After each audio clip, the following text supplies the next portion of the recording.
সুপ্রিয় দর্শক, আপনাদেরকে স্বাগত জানাচ্ছি আমাদের আরো একটা ইন্টারভিউ সেশনে। আব্দুল্লাহ হাসান ভাই হচ্ছে গণ অধিকার পরিষদের কুমিল্লা ৯ লাকসাম মনোহরগঞ্জ আসনের যে ট্রাক মার্কার যে প্রতীক, সেই প্রতীকের প্রার্থী। আপনারা জানেন গণ অধিকার পরিষদ আমাদের বাংলাদেশের আলোচিত রাজনীতিবিদ নুরুল হক নূরের যে দল, সেই দল তাদের ট্রাক মার্কার প্রতীকে আমাদের লাকসামকে প্রতিনিধিত্ব করছেন আব্দুল্লাহ হাসান ভাই। আমরা আব্দুল্লাহ হাসান ভাইয়ের কাছে জানতে চাবো, আব্দুল্লাহ হাসান ভাই আপনি আমাদেরকে একটু বলুন যে কুমিল্লা ৯ যে লাকসাম মনোহরগঞ্জ আসন, এই আসনে সাধারণ মানুষ আপনাকে কেন ভোট দিবে? লাকসাম মনোহরগঞ্জ, আমি আব্দুল্লাহ হাসান গণ অধিকার পরিষদ থেকে লাকসাম মনোহরগঞ্জে প্রতিনিধিত্ব করার জন্য নূর ভাই আমাকে পাঠিয়েছেন। আমি চাই আমরা ২৪ সালে যে একটা বিশাল একটা স্বৈরাচার বিরোধী আন্দোলনে আমরা ছিলাম, আমরা একটা গণ অধিকার পরিষদ উল্লেখযোগ্য ভূমিকা পালন করছে। দেশব্যাপী সকলেই যারা অন্তত রাজনীতি সম্পর্কে যাদের একটু আইডিয়া আছে তারা সবাই জানেন যে গণ অধিকারের কি ভূমিকা। এক, দ্বিতীয়ত আমি কেন আসছি, আমি রাজনীতিতে আসলে আমার রাজনীতি ফ্যামিলি ব্যাকগ্রাউন্ডের মানুষ না। আমার বাবা হলো হাই স্কুলের টিচার ছিলেন, আমিও ইঞ্জিনিয়ার হয়ে ছোটখাটো একটা ব্যবসা বাণিজ্য করি, চলি, আহামরি কিছু নেই। তাও চেষ্টা করছি। তখন আমি দেখলাম যে আসলে দুনিয়াতে যখন আমরা যারা এই রাজনীতি বিমুখ সাধারণ পাবলিক, আমরা বিমুখ হওয়ার কারণে যে আমরা ভালো যারা অন্তত সমাজে একটু ভালো মানুষ, ভালো মন মানসিকতার মানুষ, তারা রাজনীতি বিমুখ হওয়ার কারণে রাজনীতি যারা করে তারা দেখা যাচ্ছে যে এই যে সাধারণ পাবলিকের উপর বিভিন্নভাবে অত্যাচার, বিভিন্ন রকম জুলুম এবং তাদের যেই নৈতিক যে অধিকারগুলা, এই অধিকার তাদেরকে বঞ্চিত করতেছে। এটাই আমাকে তাড়িত করছে যে আমরা রাজনীতিতে ভাগ নেওয়ার কারণে খারাপ লোকগুলা ওই ভাগটা নিয়ে আমাদের সাধারণ পাবলিকের উপর ম্যাচাকার করতেছে, বিভিন্নভাবে অত্যাচার ও জুলুম করতেছে। এই জন্য আমাকে রাজনীতিতে আসা। আর রাজনীতিতে এসে যখন গিয়েছি তখন আমি এই যে বিগত ৫ বছর, আমাদের ৬ বছর আমাদের দলের বয়স, এই ৬ বছর আমি রাজপথে ছিলাম এবং রাজপথে থাকাতেই আমি এই গণ অধিকার পরিষদের বর্তমান জয়েন্ট সেক্রেটারি। সেই হিসাবে আমাকে লাকসাম মনোহরগঞ্জে পাঠাইছেন এবং আমরা তরুণ লোক। আর আমি আপনি বলতে চাচ্ছেন যে আপনারা তরুণ নেতৃত্ব, সেজন্য মানুষ আপনাকে ভোট দিবে? অবশ্যই। আমাদের তরুণ প্রার্থীদেরকে বিশ্বব্যাপী যেই দেশেই দুর্নীতি দমন হয়েছে, দুর্নীতি মুক্ত হয়েছে, যেমন সুইডেন বলেন, নরওয়ে বলেন, নেদারল্যান্ড বলেন, এগুলো হলো দুর্নীতি মুক্ত দেশ বলা হয়, এরা উপরের দিকের। আমাদের দেশ দুর্নীতি ১ নম্বর হয় কিভাবে? এটার একমাত্র কারণ হলো বাংলাদেশের দুর্নীতি দমন কমিশন নামে একটা দুর্নীতি দমন কমিশন একটা সংস্থা আছে। কিন্তু আমরা দেখছি মতান্তরে এই দুর্নীতি দমন কমিশন খুবই দুর্নীতিগ্রস্ত। তাহলে দুর্নীতি দমন করবে কেটা? বেড়া যদি খেত খাই ফেলে তাহলে বেড়া দিয়ে লাভ আছে? তাইলে আমি বলতে চাচ্ছি যে বিশ্বব্যাপী যে দেশগুলা দুর্নীতিমুক্ত করছে, এই দেশগুলা দুর্নীতিমুক্ত হয়েছে তিনটা সিস্টেমে। একটা হলো তরুণ সমাজ এবং যুব সমাজ ভালো লোকদেরকে সামনে নিয়ে আসছে, নেতৃত্বের আসনে নিয়ে আসছে, আর সরকারি যে কোনো কাজের মধ্যে প্রযুক্তির সর্বোচ্চ ব্যবহার নিশ্চিত করছে, আর আরেকটা হলো সরকারি যে কোনো প্রজেক্টের মধ্যে জনসম্পৃক্ততা নিশ্চিত করছে। এর মাধ্যমে যে দেশগুলো অন্তত দুর্নীতিমুক্ত দেশ, এরা এইভাবে নিরাপদ, ওরা দুর্নীতিমুক্ত হয়েছে।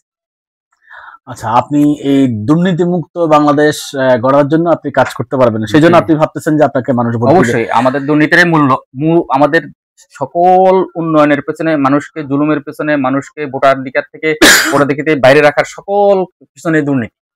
ধন্যবাদ আপনাকে। আমরা সাধারণ মানুষের মধ্যে যারা বিশেষ করে মানে আমি যে বলি যে আপনার নিন্দুক শ্রেণী যারা আছে, তারা অনেকেই মন্তব্য করছে যে আপনি আসলে নিজের প্রচারের জন্য এখানে এসেছেন, নিজেকে একটু হাইলাইট করার জন্য। আপনি আসলে জয়টা আপনার টার্গেট না, আপনি জিততে চাচ্ছেন না, শুধু নিজেকে একটু হাইলাইট করতে যাচ্ছেন। এটা আসলে বাস্তবতা। কথা হলো দুনিয়াতে যে কোনো কাজে আপনাকে প্রথমে ওই কাজে যেতে হবে। আমরা রাজনীতিতে নতুন, আমরা আসছি। এই যে ২৪-এ আপনারা বলেন এই বিশাল ঐতিহ্যবাহী দলগুলা, বিশাল বড় বড় দলগুলা, যাদের অনেক দীর্ঘ সময় ওদের রাজনীতি করার অভিজ্ঞতা আছে, তারা কি কিছু করতে পারছে? এই ২৪-এ এই তরুণরাই রাজনীতিতে একটা মোড় ঘুরে দিয়েছে এবং তরুণদের কারণে এই একটা ২৪-এর মতো একটা জুলাই সংগঠিত হয়েছে এবং পেসিস বিতাড়িত হয়েছে। আমি যতটুকু জানি আপনি এমনিতেই একটা সম্ভ্রান্ত ফ্যামিলির ছেলে, আপনার নির্বাচন করে হাইলাইট হওয়া খুব একটা জরুরি না, আমরা এই ধরনের কিছু জানি। হ্যাঁ, না, নির্বাচন করা নিয়ে আমি তো আগেই বললাম আপনি মানুষের স্বার্থে নেমেছেন। না, আমার কথা হলো নির্বাচন কখন আসছে? আমি রাজনীতি ফ্যামিলির সন্তান না। আমি চাচ্ছি যে রাজনীতি আমরা না করার কারণে, আমরা যারা অন্তত একটু সমাজে ভালো বা অন্তত মানুষ ভালো মনে করে, কতটুকু ভালো এটা মানুষে জানে, কিন্তু এরা রাজনীতি না করার কারণে, খারাপ লোকগুলা রাজনীতি করার কারণে, এদের কারণে আমরা হই। শাসিত হই এবং ওরা আমাদেরকে জুলুম অত্যাচার এবং আমাদেরকে একসময় আমাদের কথা বাকরুদ্ধ করে, আমাদের ভোটাধিকার থেকে আমাদেরকে বঞ্চিত করে, আমাদের শিক্ষা ব্যবস্থার ভালো শিক্ষা ব্যবস্থা তৈরি করবে এই কথা বলে ভোট নেয়, আমাদেরকে ভুলিয়ে মিথ্যা আশ্বাস দিয়ে আমাদের থেকে ভোট তো নেয় এবং আমাদেরকে বলে যে তোমাদেরকে এই সুবিধা দিব, সকল সুবিধার কথা যখন নির্বাচিত হয়ে আসে তারা ভুলে যায়, তারা তখন এই ওয়াদা তারা ঠিক রাখে না। আপনি আসলে মানে আমাদের কথা চিন্তা করে, নাগরিকদের কথা চিন্তা করে আপনি আমি মনে করি আমি মনে করি সাধারণ যারা অন্তত এতদিন রাজনীতি বিমুখ ছিল, আমি মনে করি ভালো শ্রেণীর লোকগুলো এখন রাজনীতি সচেতন হওয়া দরকার এবং রাজনীতিতে কাকে নিয়ে আসা দরকার এবং নিজে যদি যোগ্য মনে করে নিজেকে নিজে সম্পৃক্ত হওয়া দরকার এবং রাজনীতিতে সম্পৃক্ত ভালো মনে সম্পৃক্ত হলে খারাপ লোকগুলা তখন কোণঠাসা হয়ে যাবে। ভালো লোকগুলা রাজনীতিতে সেভাবে অ্যাক্টিভ না হওয়ার কারণে শুধু খারাপ খারাপ বলে গেছে, এই জন্যই খারাপ লোক দ্বারা আমরা শাসিত হয়েছি। মানে আমরা পলিটিক্স কে ঘৃণা করে সরেছিলাম, এই সুযোগটা খারাপ মানুষ নিয়েছে। আপনি চাচ্ছেন যে আপনার মতো ফ্যামিলির লোকগুলো যদি রাজনীতিতে আসে তাহলে একটা পরিবর্তন হবে, তাহলে মানুষের স্বার্থেই আপনার এখানে নাম। ধন্যবাদ আপনাকে। আমরা আপনার কাছ থেকে একটু জানি, তাহলে বলা যায় না আসলে 24-এর যে 5 আগস্ট যে একটা ঘটনা ঘটেছে, আমরা তো আগে থেকে জানতাম না এরকম একটা পরিবর্তন হবে, হঠাৎ করে হয়ে গেছে, সৃষ্টিকর্তা হয়তো চেয়েছেন। এখন এমনও হতে পারে যে আপনি আমাদের এমপি হয়ে গেলেন, হতে পারে। যদি হয়ে যান আপনি, তাহলে আমাদের এই যে কুমিল্লা 9 যে আসনটা, সেই আসনের অনেক সমস্যা, তার মধ্যে আপনি একটা সমস্যার কথা বলেন যেটা আপনি সমাধান করবেন। এক নম্বর সমস্যা হলো শুধু আমাদের কুমিল্লার আসন না, লাকসাম মনোরগঞ্জ না, পুরো বাংলাদেশের ব্যাপক সমস্যা। এটা হলো যে কোনো ফ্যামিলির মধ্যে যদি এই ফ্যামিলির সন্তানেরা যদি শিক্ষিত হয়, তাহলে ওই ফ্যামিলিটা মানে ফ্যামিলি থেকে ফ্যামিলি পরিবর্তন হওয়ার মধ্যে সর্বপ্রথম চেঞ্জ হলো ওই ফ্যামিলির মধ্যে যেন কোনো একজন ছেলে যদি ভালো শিক্ষা অর্জন করে, ডক্টর হয়, ইঞ্জিনিয়ার হয় বা কোনো ভালো চাকরি করে বা কিছু একটা মানে ভালো শিক্ষিত হয়ে সে যদি বিদেশেও যায় তাহলে ভালো একটা কিছু করে, তাহলে ওই ফ্যামিলি চেঞ্জ হয়। ওই ফ্যামিলি চেঞ্জ হওয়ার সাথে সাথে সমাজ চেঞ্জ হয় এবং সমাজের সাথে রাষ্ট্রের একটু চেঞ্জ হয়। তার মানে চেঞ্জ হওয়ার পরিবর্তনের একটা চাবিকাঠি, সর্বপ্রথম চাবিকাঠি হলো ফ্যামিলির মধ্যে একজন ভালো মানের একটা শিক্ষা অর্জন করতে হবে। শিক্ষার মাধ্যমে সে একটা অবস্থান তৈরি হবে সমাজে এবং পরিবারের রাষ্ট্রের সর্বসা করলে। এই শিক্ষার ব্যবস্থাটাই আমার দেশে এমন ভঙ্গুর, আমি মনে করি সকল সংসদীয় আসনে, খালি আমাদের আসন না, সকল সংসদীয় আসনে আমাদের যারা এমপি প্রার্থী হয়েছে তাদেরকে এরকম প্রতিশ্রুতিবদ্ধ হওয়া যে আমরা অন্তত অতীতের আইডিয়াল স্কুল আছে, আইডিয়াল স্কুলে পড়লে অন্তত একটা ছেলে ডাক্তার, ইঞ্জিনিয়ার বা হয়তো একটা বড় চাকরি বা বিসিএস ক্যাডার হয়, এটা নিশ্চিত ম্যাক্সিমামে হয়তো এরকম মানের। আগে জেলা স্কুলগুলো এরকম ছিল, এখন জেলা স্কুলের মান এরকম নেই। আমি মনে করি প্রতিটা সংসদীয় আসনে এরকম 6টা স্কুল, বেশিরভাগই সংসদীয় আসন 2টা উপজেলা নিয়ে, এরকম 3টা স্কুল হয়তো দূরে থাকবে, মানুষের সাইকেলে যাবে বা কোনো যানবাহনের ব্যবস্থা করে, এখন তো রাস্তাঘাটের অবস্থা ভালো, দূরে গিয়ে পড়বে। ঘরে ঘরে স্কুল না করে একটা দূরে ভালো মানের একটা স্কুল প্রতিষ্ঠা করবে, যে স্কুলের মধ্যে পোলাপান লেখাপড়া করলে সকল সুবিধা নিশ্চিত হবে, পোলাপান অন্তত ডক্টর, ইঞ্জিনিয়ার অনায়াসে হয়ে যাবে এবং ভালো চাকরি পাবে এবং এদেশেও কিছু করতে পারে, বাইরে যায় কিছু মানে আপনি বলতে চাচ্ছেন পড়ার জন্য পড়া না, কার্যকর, হ্যাঁ, যে পড়া তার ক্যারিয়ারে কাজে লাগবে। অনেক ছেলে পেলে আছে এসএসসি লেভেলে, আপনি আমাদের আসলে এটা করতে চাচ্ছেন না? আমি চাচ্ছি যে আমি কেন সকলেই আমার তো এটা এজেন্ডাই, আমার এজেন্ডা হলো 6টা প্রতিষ্ঠান এমন ভাবে করব, মনোরগঞ্জে 3টা এবং লাকসামে 3টা, যে প্রতিষ্ঠানে পড়লে যেমন আগে ঐতিহ্যবাহী আইডিয়ালের কথা আমরা শুনছেন, বিকারুন হাসান স্কুলের কথা এখনো শুনেন, সেই এই মানের অন্তত কয়টা স্কুল যদি প্রতিষ্ঠা করা যায় আমাদের সংসদীয় আসনে, তাহলে কি হবে, আমাদের এই গরিব দুঃখী মানুষ যারা আছে, তারা রিক্সা চালায়, ভ্যান চালায় বা ছোটখাটো ব্যবসা বাণিজ্য করে, তাদের যে একটা হতাশা যে আরে আমি তো এগুলা করি, আমার ছেলে আমার সন্তানেরা এগুলা করবে, আমার কি ভাগ্য চেঞ্জ হবে, তার একটা হতাশায় তখন সেই যখন ওই স্কুলে ওই ভালো মানের একটা স্কুলে পড়াইতে পারবে, তার একটা ভবিষ্যৎ, তার একটা হোপ তৈরি হবে, সেই চিন্তা তার ভবিষ্যৎ নিয়ে সে আশাবাদী হবে। আমি চাই যে এরকম একটা প্রতিষ্ঠান তৈরি করবো, আমাদের গরিবেরা চাইলে তো ঢাকায় বা বিদেশে পড়াইতে পারবে না, যাদের পয়সা আছে তারা বিদেশে পড়ে বা ঢাকা ভালো নামি দামি স্কুলে পড়াইতে পারে বা বিভিন্ন শহরে নামি দামি স্কুলে পড়াতে পারে। এই গরিবের থেকে এই মূল্যবান ভোট আমরা নিয়ে যাই, কিন্তু তাদের জন্য আমরা অনেকগুলো আশা দিই, কিন্তু আশার কিছুই করি না। অন্তত প্রথমে এটা করা উচিত আমি মনে করি, যে ওই গরিবের সন্তানরা যে এই সংসদীয় আসনে যারা গরিব অসহায় আছে, তাদের সন্তানরা তো এখানে পড়বে, বাইরে থেকে আসতে পড়বে না, তারা অন্তত একটা তাদের সন্তানরা অন্তত ভালো মানের একটা শিক্ষা পায়। দুর্দান্ত, মানে আপনি শিক্ষার আলোর মাধ্যমে আলোকিত করে ফেলতে চাচ্ছেন সবাইকে। আচ্ছা ভাইয়া, আমাদের কুমিল্লা 9 যে আসনটা, এখানে লাকসাম এবং মনোরগঞ্জ 2টো উপজেলা, এর মধ্যে আমরা ফিল্ড লেভেলে শুনতে পাই যে এখানে একটা উন্নয়নের বৈষম্য, অর্থাৎ লাকসাম হয়তো বেশি উন্নয়ন করে ফেলেছে, হয়তো মনোরগঞ্জের রাস্তাঘাটের অবস্থা একটু খারাপ বা এসে, এই বৈষম্য নিয়ে আপনি কিছু ভেবেছেন কিনা? আপনি বৈষম্য মুক্ত করবেন কিনা? নির্বাচিত হলে বৈষম্যের জন্য আমাদের আন্দোলন, আমাদের 71 সালে বৈষম্য বিরোধী আন্দোলন, বৈষম্যের জন্য আন্দোলন হয়েছিল, এখন 90 বৈষম্যের জন্য হয়েছে এবং এখন সর্বোপরি 24 এই বৈষম্যের জন্য আন্দোলন। কিন্তু এই আন্দোলন যারা করে তারা কিন্তু পরে ভুলে যায়, বা আন্দোলন যারা করে তারা থাকে না, অন্যরাও এটার সুবিধা নেয়। যেমন 90 সালে যেই আন্দোলন হয়েছে, এই আন্দোলনে দেখা যায় বিএনপি সুবিধাভোগী, পরে বিএনপি ক্ষমতায় আসছে। এখনো 24-এর এই আন্দোলনের পরে অনেকে মনে করতেছে বিএনপি ক্ষমতায় আসবে, তারা সুবিধাভোগী হতে পারে, তাই না? তারা 90-এর সময় যে 3 দলীয় রূপরেখা আছে, এই রূপরেখারে তারা সেভাবে মূল্যায়ন করে নাই, সেভাবে বাস্তবায়ন করে নাই। তাই আমরা এই যে স্বৈরাচার এরশাদ 24 সাল পর্যন্ত রাজনীতি করতে পারছে, এটা একটা সমস্যা। আরেকটা সমস্যা হলো এই যে আপনি বৈষম্যের কথা বললেন, আমাদের এই লাকসাম উপজেলাটা একটু উঁচা এলাকা, আর আমাদের মনোহরগঞ্জটা একটু নিচু। এখানে পানি জমে এবং রাস্তাঘাট করতে অনেক ব্যয়বহুল। এটা এই হয়তো বরাদ্দ যদি সমান দেওয়া হয় দুই উপজেলাকে, তাহলে ওইটা মনে হবে যে ব্যাপকভাবে এটার উন্নয়ন হয়েছে। এটাতে একটু এটা চিন্তা করতে হবে আমাদের, যে বরাদ্দের সময় মনোহরগঞ্জে একটু বেশি বরাদ্দ দিতে হবে, কারণ এখানে নিচু এলাকা রাস্তাঘাট করতে বা যে কোনো অবকাঠামো তৈরি করতে তাদের খরচ বেশি হয়। এই দৃষ্টিকোণ থেকে মনোহরগঞ্জে একটু বেশি যদি টাকা বরাদ্দ হয় বা বেশি যদি দেওয়া হয়, তাহলে দেখা যায় লাকসামের সাথে ওটা সমান তালে একটা ব্যালেন্স তৈরি হয়ে যায়। হ্যাঁ, আপনি নিশ্চয়ই শুনেছেন যে বিএনপি একটা স্লোগান আছে যে তারুণ্যের প্রথম ভোট ধানের শীষের পক্ষে হোক, আবার দাঁড়িপাল্লার পক্ষে তারা একটা স্লোগান দিচ্ছে যে আমার প্রথম ভোট দাঁড়িপাল্লার পক্ষে হোক। তার মানে দুইটা পক্ষকে আমরা দেখছি যে তরুণদেরকে টার্গেট করছে। আপনারও তো ভোটার প্রচুর তরুণ আছে, তরুণদেরকে আপনি কি বলবেন আপনার পক্ষে ভোট দেওয়ার জন্য? ওদের উদ্দেশ্যে আপনার কি আশ্বাস? আমি মনে করি তরুণরা যথেষ্ট সচেতন। যারা বলতেছে বিএনপিও অনেক কয়েকবার ক্ষমতায় আসছে, জামাতও ওদের সাথে নিয়ে 2-1 বার ক্ষমতায় আসছে, তাই না? জি। 2001 সালে 2006 সালে ওরা মন্ত্রী পর্যায়ে ছিল। তখনও বাংলাদেশ দুর্নীতিমুক্ত হয়নি। বাংলাদেশের সরকার বা শাসন ব্যবস্থা দুর্নীতিমুক্ত ছিল না। সর্বোপরি তখনও বাংলাদেশে এমন একটা অবস্থা ছিল যে 1 ঘন্টা কারেন্ট থাকতো, শহরের কথা বলি, 1 ঘন্টা কারেন্ট থাকতো না। গ্রামে তো কারেন্ট গেলে আর আসার কোনো সুযোগই ছিল না। ঠিক আছে, এটা আপনারা যারা অন্তত একটু এটা দেখছেন, দেখেছি আমার বয়সে, এবং মানুষ খুব অস্থির ছিল। যাই হোক, এখন আওয়ামী লীগের কথা তো বলবো না, আওয়ামী লীগ আমাদেরকে অনেকভাবে দেউলিয়া করে হয়তো দেখা যায় যে কারেন্টের কিছু, এটা বলতে চাচ্ছি না আমি। যাই হোক, এখন বিএনপির এই শাসনামল, জামাতের শাসনামলও হয়তো জোটের মাধ্যমে আমরা দেখছি। আমার কথা হলো তারুণ্য নির্ভর, এই যে 24-এর যে জুলাই হয়েছে, এটা হলো কোটা সংস্কার আন্দোলনের মূল চাবিকাঠি। 18 কোটা সংস্কারের লিয়াজু থেকে এটা 24 পর্যন্ত আসছে। এই 24-এ যে কোটা সংস্কার, যেটা দেখা যায় যে শেখ হাসিনা যেটা দেখা আদালতের মাধ্যমে নিয়ে আসতে চাইছিল, তখন এই যে ছাত্রগুলো গণ অধিকার পরিষদের ছাত্ররাই, এরাই পুনরায় আবার সংগঠিত হইয়া 24-এর যে গণ অভ্যুত্থানে ওরাই নেতৃত্ব দিয়ে আসছে। নাহিদ বলেন, আসিফ বলেন, যারা আছে, হ্যাঁ, ম্যাক্সিমামই ওরাই। আপনারা সবাই জানেন। এই এরা যখন নামছে, তখন তো হাসিনা যে বিশাল পাওয়ারফুল, 17 সাল পর্যন্ত কেউ কোনো কথা বলতে পারে নাই, জমাতের মতো লোক এদের অবস্থা শেষ করে দিছে। তারপরে বিএনপি ওদের এই নির্বাচনী যে কার্যালয় আছে, ওই কার্যালয়ের সামনে দিয়ে আমরা মিছিল নিয়ে যেতাম, আমরা 100 জন, 200 জন, 500 জন নিয়ে। তাদের ওদের এখানে পুলিশ দাঁড়ায় থাকতো, ওরা ভয়ে কেউ আসতো না, সবাই লুকাইছিল, বিভিন্ন চিপাতে লুকাইছিল ওরা।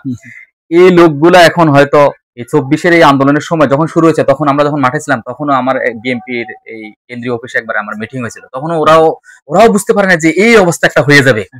এবং যেদিন 12টার সময় শেখ হাসিনা চলে যাবে, ওই 12টা পর্যন্ত কোনো লোকে বলতে পারতো না যে শেখ হাসিনা যে আজকে 2টার সময় চলে যাবে, না, এরকম একটা অবস্থা ছিল না। এরা কারা করছে? এটা করছে এই ছাত্র সমাজের উপর, এই দেশের জনগণের একটা পেট তৈরি হয়েছে যে এদের দ্বারা আমাদের হবে, এবং এরা বুকে এই বন্দুকের সামনে ওরা বুক পেতে দিছে। আমি মনে করি আমরা যারা এই যে জুলাই যুদ্ধ, আমরা যারা মাঠে ছিলাম, আমরা এই সাহস নিয়ে নামছি। আমাদের হয়তো অনেক টাকা পয়সা নাই, আমি বিশ্বাস করি একটা সময় যে আমার নির্বাচনী কার্যক্রম পরিচালনা করার জন্য আমার এই জনগণের সাহায্য করবে, কারণ আমি এখনো কোনো বড় নেতা হই নাই। এখনই আমি অন্তত আমার এই আসনের মধ্যে 37টা কবরস্থান এবং মসজিদের এলজিডি মন্ত্রণালয়ে এবং ঢাকার এলজিডি মন্ত্রণালয়ের চিফ ইঞ্জিনিয়ারের মাধ্যমে আমি অনুদান নিয়ে আসে 3 লাখ করে, 4 লাখ করে, 5 লাখ। আপনার সেই মানসিকতা আছে।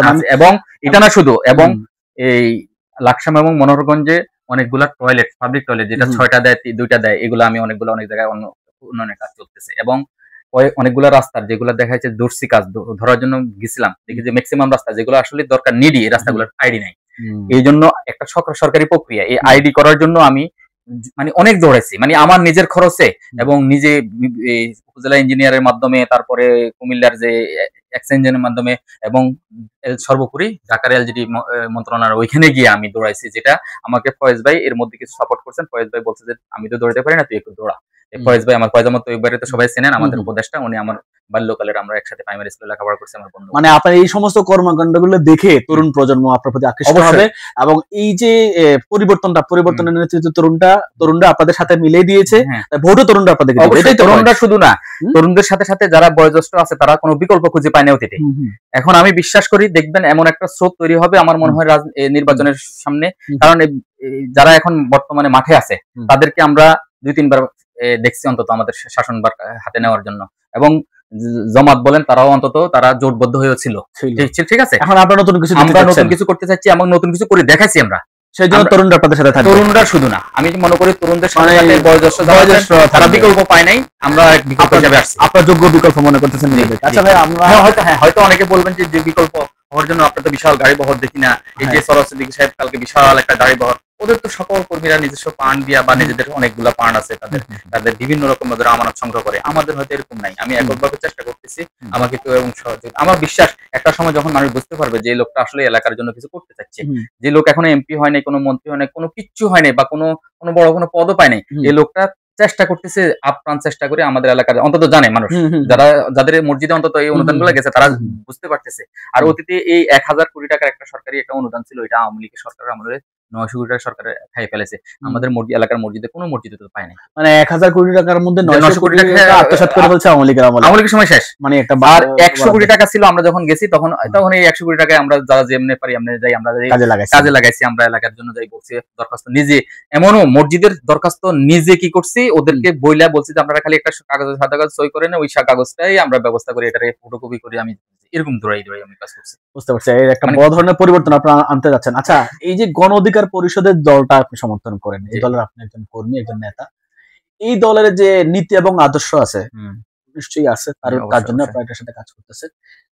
কোন নীতি আদর্শটা মানে আপনাকে বেশি অনুপ্রাণিত করে? আপনি মানে কোনটা আপনাকে আকৃষ্ট করছে বলে আপনি? গণ অধিকার পরিষদের হলো গণতন্ত্র, ন্যায় বিচার, অধিকার, জাতীয় স্বার্থ, এই তিনটা, এদের 4টা মূলনীতি আছে, বুঝছেন? এই 4টা নিয়ে ওরা কাজ করে। গণতন্ত্র, যেহেতু আমরা গণতান্ত্রিক প্রক্রিয়ায় আমাদের দেশ, তবে আমি মানুষ হিসেবে আমি বিশ্বাস করি যদি ইসলামী প্রক্রিয়া যদি দেখা যাচ্ছে যে বিপ্লবের মাধ্যমে ইসলাম প্রতিষ্ঠা হয়, যে কোনো দেশে ইসলাম প্রতিষ্ঠা হয়েছে বিপ্লবের মাধ্যমে হয়েছে, গণতান্ত্রিক প্রক্রিয়া হয় না। এখন যারা গণতান্ত্রিক প্রক্রিয়া ইসলাম হুকুমত কায়েম করতে চাচ্ছে, এটা হবে না, ভুল পদ্ধতি এটা। আমার বিশ্বাস হলো, আমি এজ এ মানুষ হিসেবে, মুসলমান হিসেবে, আমি মুসলমান, আমি এটার জন্য প্রাউড ফিল করি। আমি বলি যে যদি অন্তত বিপ্লবের মাধ্যমে যদি হয়, ওইটার মধ্যে আমিও আছি, বিপ্লবের মধ্যে। আর গণতান্ত্রিক প্রক্রিয়া যতদিন থাকবে, আমি মনে করি আমরা অন্তত ভালো মানুষদেরকে কি করব, সংসদে নিয়ে আসবো এবং আমাদের প্রতিনিধি করব, যাদের মাধ্যমে আমাদের অবশ্যই অন্তত ভালো কিছু হয়, এবং আমরা যেটা আশা করি এটা যেন হয়।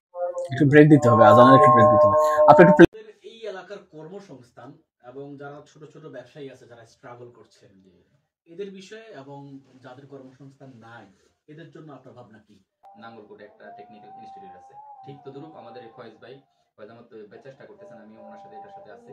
উনি আমাদের এই মনোরগঞ্জ লাকসামের মধ্যে একটা টেকনিক্যাল ইনস্টিটিউট করার জন্য জায়গা বরাদ্দ খুঁজতেছেন, হয়তো সহসায় পেয়ে যাবেন। এরকম সকল উপজেলাতে অন্তত একটা টেকনিক্যাল ইনস্টিটিউট, এবং টেকনিক্যাল ইনস্টিটিউট হইলেও হবে না, এটা সুষ্ঠু তদারকি করা লাগবে, এবং একটা সার্ভে করা দরকার কোন কোন লোকের অন্তত কারা সরকারিভাবে যে কারা যোগ্য, তাদেরকে ওইখানে নিয়ে অন্তত ট্রেনিংটা প্রপার ভাবে দিয়ে তাদেরকে বিভিন্ন জায়গায় পুনর্বাসন করা। হয়তো যাকে ট্রেনিং দিবে, যাকে দেখা যায় দেশে হচ্ছে না, তাকে বিদেশে বিভিন্ন জায়গায় আমাদের দেশে ট্রেন আপ করে, যে দেশে যেই পরিমাণ, যে লোকগুলা যে কাজের ধরেন, এক দেশে ওয়ার্ল্ডার লাগে, এক দেশে নার্স লাগে, এক দেশে দেখা যাচ্ছে বয়স্ক লোকের সেবা শুশ্রূষার জন্য লোক লাগে, বিভিন্ন দেশে ওই দেশে আমাদের চুক্তি করে তাদের, আমরা যদি যারা সংসদীয় আসনে যারা যাবো তাদেরকে এইগুলো নিয়ে অন্তত সংসদে সোচ্চার হওয়া দরকার, তাহলে এই দেশের মানুষের জন্য অন্তত কিছু উপকার। জি, আপনাকে ধন্যবাদ। আমরা এই আসনের মধ্যে যে জনপ্রতিনিধিগুলো আগে ছিল, ওনাদের কোন জায়গাটাকে আপনি, ওনারা কেন ব্যর্থ, এবং সেই ব্যর্থতাটা আপনি কিভাবে রিকভার করবেন? একটা মন্ত্রী, আমাদের স্থানীয় সরকার মন্ত্রী, এখানে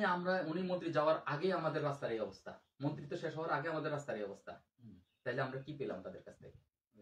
এবং ওনারা যে বাজেটগুলো এই দেশে আনছে, এই বাজেটগুলো এখন যে কন্ট্রাক্টর যেগুলো আছে তাদেরকে কি করছে, তাদের সাথে ওই যে কমিশন ভোগের জন্য কন্ট্রাক্টরে কাজ করতে পারে না, অনেক কাজ ওরা আদালত করে কিছু কাজ না করে ওরা চলে গেছে। আমরা যারা এখন বাস্তবে কাজ করতে যাই দেখতে পাচ্ছি অনেকগুলো রাস্তার অনুমোদন আসছে, কিন্তু টাকাও আসছে, কিন্তু ওরা কাজ করে না, টাকাগুলো আত্মসাৎ হয়েছে বিভিন্ন ভাবে, বা ওরা ওই যে দরবারের জন্য, কমিশন দরবারের জন্য ওটা হয়তো সেভাবে এটার রূপ বাস্তবায়িত হয়। আপনারা নির্বাচিত হলে আমি মনে করি এটা হওয়া উচিত ছিল। এটা আসলে তো এমপিদের কাজ না। এটা সামনে আমার মনে হয় এরকম একটা আইন হয়ে যাবে যে এমপিরা এখানে আসে একমাত্র একটা উদ্দেশ্য, একটা হলো কমিশন বাণিজ্য করার জন্য। এই কারণে এগুলো আপনারা করবেন না, এই মিস্টেক আমাদের হবে না। সড়ক দুর্ঘটনা এবং যে জ্যামের একটা সমস্যা, এই যে রাস্তাঘাট যে ব্লক হয়ে আছে, মানুষ চলাফেরা করতে পারছে না, আপনি নির্বাচিত হলে এই বিষয়ে আপনার কি পরিকল্পনা আছে? মধ্যে যে বাজারগুলো আছে সবগুলোর মধ্যে এই যানজটের একমাত্র কারণ হলো এই যে রাস্তা দখল করে, ফুটপাত দখল করে এলেন। এটার আরেকটা হলো, এটার একটা বাণিজ্য চলে হলো যে সরকার ক্ষমতা থাকে বা যারা ক্ষমতাধর এরা কি করে ওইখানে ওইটা নিয়ে একটা ওদের বাণিজ্য। আরেকটা জিনিস আছে, ধারণ ক্ষমতা চাইতে বেশি অটো আপনি ঢুকাই দিচ্ছেন, আপনার 500 অটো এই রাস্তায় জায়গা হবে, আপনি 1500 অটো দিয়ে দিচ্ছেন। এই যে এরা এই যুব সমাজ এরা তো যারা বিদেশ থেকে ফেরত আসছে বা দেশে কিছু করতে পারে না, 1-1.5 লাখ টাকা হলে একটা অটো কিনতে পারে, সারাদিনে যদি 500-1000 টাকা হয়, এটা একটা অবস্থা।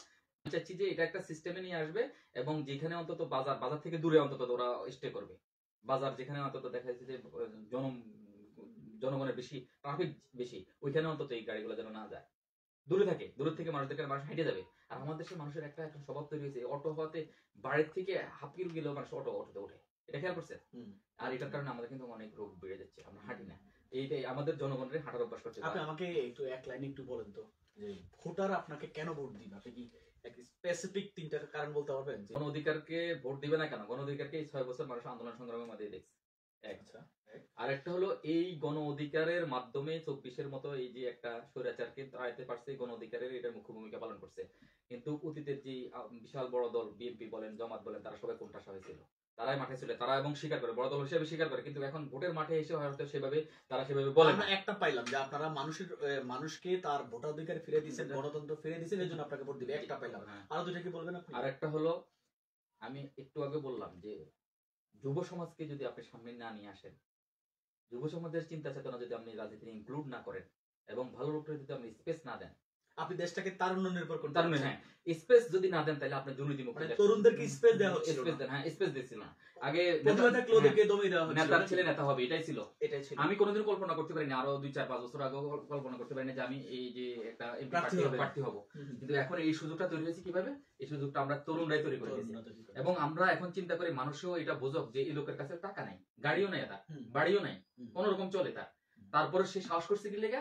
তার চিন্তা চেতনা হলো যে আমি যেভাবে চলি, আল্লাহ আমার চালাচ্ছি, সাথে সাথে এই কাজগুলো কোনো আমার কাজ না, এই জনগণগুলো আমাকে কি করবে? ভোট দিবে, ভোট দিয়ে আমাকে একটা ওদের ইদান বানাবে, একটা খাদেম বানাবে, খাদেম হবো। এই খাদেমের মাধ্যমে আমি হয়তো কয় টাকা বেতন পাবো, ওই বেতনের মাধ্যমে আমার সংসার চলবে। আমার 1000 কোটি টাকা কামাইয়া লক্ষ লক্ষ কর্মী পালবো না, কত রকম জালেম পালবো না, যাদের কারণে আমি অন্যকে অত্যাচার করবো। এই চিন্তা চেতনা থেকে যারা আসে তাদের চিন্তা চেতনা এরকমই। কিন্তু আমার চিন্তা চেতনা হলো আমার বিশাল কর্মী বাহিনী থাকবে না, আমার ভোটার বাহিনী থাকবে। তারা আমাকে যাই ভোট দিবে, যে আমি চাই যে আমার বিশাল কর্মী বাহিনীর দ্বারা কেউ যেন অত্যাচারিত না হয়। তাহলে আমরা দুইটা পাইলাম, একটা হলো আপনারা মানুষের মুক্তির জন্য কাজ করছেন, মানুষ খুশি হয়ে আপনাকে ভোট দিবে, আর আপনার তরুণদের মধ্যে যারা প্রতিভাবান তাদেরকে দমিয়ে রাখা হয়েছিল তাদেরকে সামনে নিয়ে আসবো। আরেকটা কি বলবেন আপনি? আরেকটা হলো আমরা অন্তত এতটুকু আশ্বস্ত করি মানুষদেরকে, আমরা অন্তত দুর্নীতি করবো না। Very good. দর্শক, আমরা ওনার কাছ থেকে কিন্তু খুব চমৎকার ভাবে জানলাম যে কেন ওনাকে ভোট দিব, সবকিছু জানলাম। আমরা সর্বশেষ ওনাকে একটা প্রশ্ন করতে চাই, যে এই যে কথাগুলো বললেন শুনতে খুবই শ্রুতি মধুরী লেগেছে। ভোটের আগে যারা ভোট চায় তারা আমাদেরকে এভাবেই আশ্বাস দেয়, শেষ পর্যন্ত কিন্তু আমরা বারবার প্রতারিত হতে হতে আজকে এত বছর অতিক্রান্ত হয়ে গিয়েছে। ওনার এই মিষ্টি মিষ্টি কথাগুলো, এই ভালো ভালো কথাগুলো কি এমপি হওয়ার পর থাকবে ভাই? অবশ্যই, অফকোর্স থাকবে না কেন? আমরা আসলে এরকম সাধারণ মানুষ, রাজনীতি ব্যাকগ্রাউন্ডের না। এখন যা বলছেন তা করবেন এবং তা করার জন্য রাজনীতি যখন শুরু করছি তখন থেকে শুরু করছি। কেউ বলতে পারবে না যে এই লোকের, আমার দলের মধ্যেও অনেকে বলতে পারবে না যে আমাকে অন্তত এরকম মানুষের যে সাদা মনের মানুষ হিসেবে জানে। উনি একজন সাদা মনের মানুষ এবং উনি একটা ভালো ফ্যামিলির বিলং করেন, এবং এই ভদ্রলোক মোল্লাবাড়ির সন্তান, এবং উনি যে গণ অধিকার পরিষদ, যে গণ অধিকার পরিষদের নুরুল হক নুরু, যে কোটা বিরোধী যে আন্দোলনের উনাকে কেন্দ্র করে হয়েছিল, এবং শেষ পর্যন্ত উনার এই আন্দোলনটা দ্বারা বাঁধতে একটা সময় বড় আকার ধারণ করে, যেটা একটা সরকার পতনের দিকে চলে যায়। এত বড় একটা পরিবর্তন ওনার দল ভূমিকা রেখেছে। সেই জন্য ভোটাররা ওনাদেরকে ভোট দিবে। ওনারা তরুণদেরকে সামনে নিয়ে আসতে চায়, কর্মসংস্থান, শিক্ষা নিয়ে ওনারা ভালো ভালো কিছু প্ল্যান করেছে। ওনার একটা কথা আমার পার্সোনালি ভালো লেগেছে, সেটা হচ্ছে যিনি এমপি তিনি তো উন্নয়ন করার কথা নয় আমরা কেন ওনাকে আপনি কি উন্নয়ন করবেন প্রশ্ন করছি। উনি তো একজন আইন প্রণেতা, উনি শুধু নীতি ঠিক করবেন রাষ্ট্রটা কিভাবে চলবে। আর এই যে উন্নয়নের কাজগুলো এগুলোতে এমপিরা কেন চলে আসে, কারণ এখান থেকে তারা টাকার ভাগ পায় বলে। উনি আজকে ওনার ইন্টারভিউতে বলেছে উনি যদি নির্বাচিত হয় তাহলে এই পরিবর্তনটা হবে। উনি যারা উন্নয়নের লোক যারা তারা উন্নয়ন করবে, ওনার কাজ উনি করবে। দর্শক, আপনার কাছে আমাদের এই ইন্টারভিউটা কেমন লেগেছে আমাদেরকে জানাবেন। যদি ভালো লেগে থাকে কমেন্টে সেটা জানাবেন, খারাপ লাগলেও জানাবেন, অসুবিধা নেই। এরপরে কোন প্রার্থীর ইন্টারভিউ আপনারা শুনতে চাচ্ছেন কমেন্টে লিখে ফেলুন আপনার প্রিয় মানুষের নাম, আমরা পৌঁছে যাব আপনার প্রার্থীর কাছে।